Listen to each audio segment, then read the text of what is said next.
Hey guys, welcome back to the channel. This is going to be a video covering the Rog Keris 2 Ace from Asus. This is a new petite-sized wireless ergonomic mouse on the market, and I think it fills a slot that really needed to be filled. This is something that matches the size profile of the Ponage Stormbreaker. In fact, it is so close to the Ponage Stormbreaker. That is one of my only negatives about this mouse. And that's only if you already own the Ponage Stormbreaker. I think the Ponage Stormbreaker had a really nice shape that locked your fingers in with those buttons that dip down quite fast and have those concave mouse 1 and mouse 2. Everything about the Ponage Stormbreaker carries over to the Rog Keris 2 Ace. So that's the kind of negative. If you already own the Stormbreaker, you're going to have to evaluate if paying $160 is really it for you. But for only 3 additional grams, you have a Ponage Stormbreaker that has absolutely no holes, and it does maintain a very nice shape with those concave mouse 1 and mouse 2s. It has that nylon biomaterial in the shell, PBT mouse 1 and mouse 2, and the ridges where my fingers hit, my ring finger, my pinky finger, my thumb, and the way those concave mouse 1 and mouse 2s are, it just makes my hand feel so locked into this mouse that for its size and shape with the inner hand maneuverability, as a fingertip gripper, that kind of hybrid sometimes to palm, it just feels very good in terms of its overall shape. And I think for that alone, it could be a mainable mouse for the ergonomic enjoyers. Personally speaking, if you're somebody who likes a larger ergonomic mouse like the DeathAdder V3, you can see the size difference is very stark. But for me, after using the Rog Keris 2 Ace, it's very hard to go back to the larger Dave. I just feel as though I'm missing such a ability in fast-paced games where I have to turn very quickly and very frequently. I'm just getting more engagement with my fingertips and moving faster and feeling more agile with this, of course, than something like the Dave. And it just, to me, feels better, and I'm not losing anything in terms of my consistency and my aim. So for me, it's one of the better ergonomic shapes on the market. I loved the shape of the Ponage Stormbreaker when it came out, and it's certainly not going to be any different here with how close these mice actually are. I think it's actually a little too close for comfort if I was Ponage.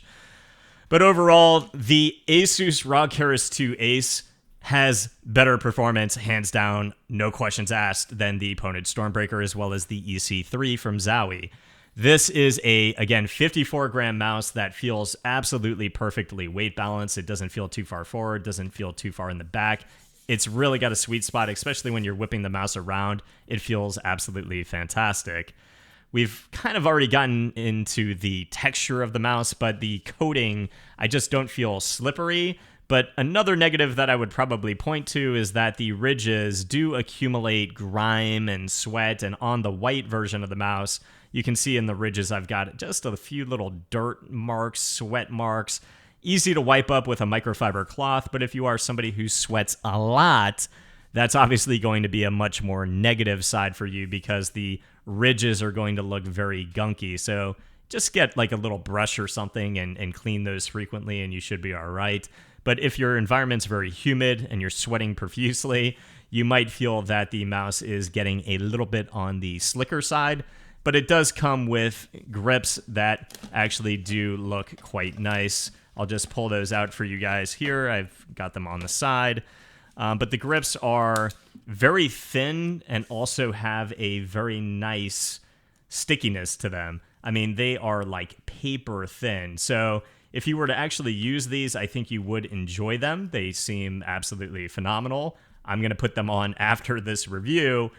Just keep in mind, you guys can see they are quite branded and they've got quite the Asus aesthetic on them. I think it's cool, but some others might not. In the box, you also do have a second pair of skates, so you can choose if you want the full-size skates or if you like the rounded skates that come on the mouse. Overall, they're 100% PTFE Teflon, and I think that they feel great on my glass pad, and they've held up actually very well. I haven't had any PTFE dust or grime. Or not grime, but PTFE dust particles that have shed off. I don't feel that sense of grind on the glass pad, and the sensor has been tuned and tested with glass pads. I haven't had any issues with liftoff distance or spinouts. Overall, the main thing about the mouse, again, that just feels so good in terms of actual performance is, I mean, they killed it on the other mouse that they released, the Rog Harp Ace, which is just so underrated. But the RF signal tuning on this mouse, I never had a stutter with multiple devices plugged in. I never had any issues of feeling dropouts. So that's much appreciated, especially in fast-paced games. As a reviewer with multiple things plugged in, I know that this is going to be Old Faithful. I'm not going to have those stutters, and it just stays consistent and feels very good. It is using that ROG Aimpoint Pro sensor. The DPI goes up to 42,000 if anybody would ever need to go that high. I stay at 800 or sometimes 1600. But overall, the bottom side of the mouse does have controls there where you can change profiles, change your DPI, and then, of course, you have Bluetooth and 2.4 wireless.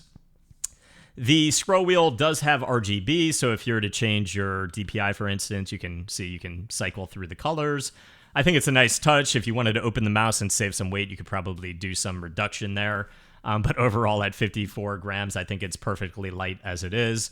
The performance with the dongle setup, this is probably one of the only other negatives that I would maybe point to, is that if you're somebody who cares about aesthetics on your desk, the dongle setup is quite long and obtrusive.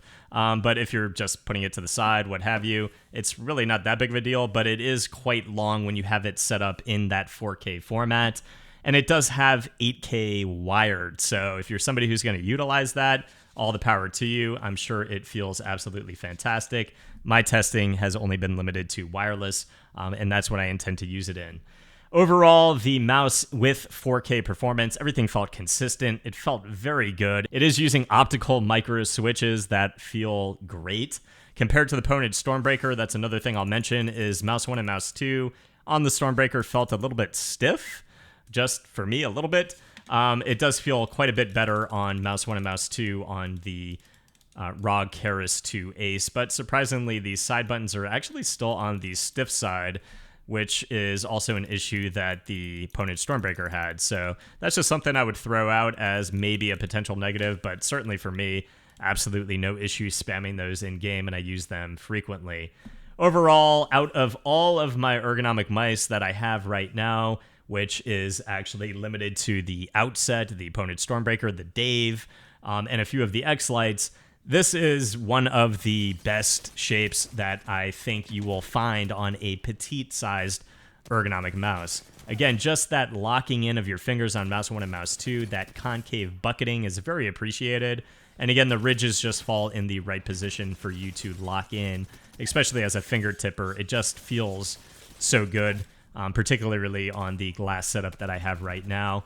I felt very fast, very agile. My consistency was great. I just felt like an absolute animal in game, so I don't have much negative to say about the performance.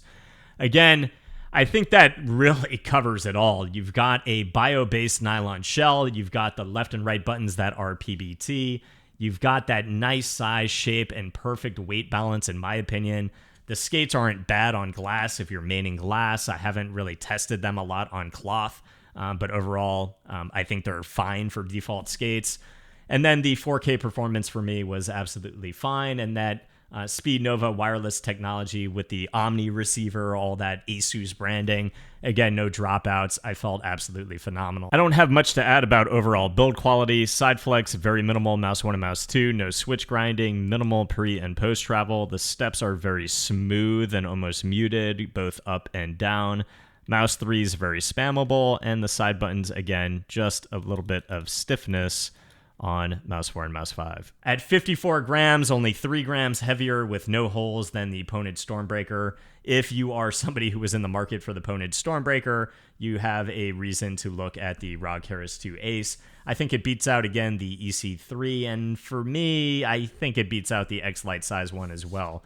They did a very nice job, but again, it's really going to boil down to how you feel about the fact that the shape is as close to the Ponage Stormbreaker if you already own one. I think they did a great job. I think the performance is solid, and it's really going to be a factor of if you want that petite-sized ergo and if you want to shell out that $160. The only other negative, guys, that I forgot to mention is it does, of course, use Armory Crate. But if you plug in the dongle, you go straight to 4K with that orientation. And if you just go back to the old dongle, you go back to 1K. But if you're going to want to like swap between to 2K, etc., you're going to have, or set up, custom DPIs and things like that, you're going to have to download Armory Crate. But you can just uninstall it. It's really not that big of a deal. So guys, that's it for this one. I hope it helped. If it did, please leave a sub to the channel. I'll see you guys in the next review.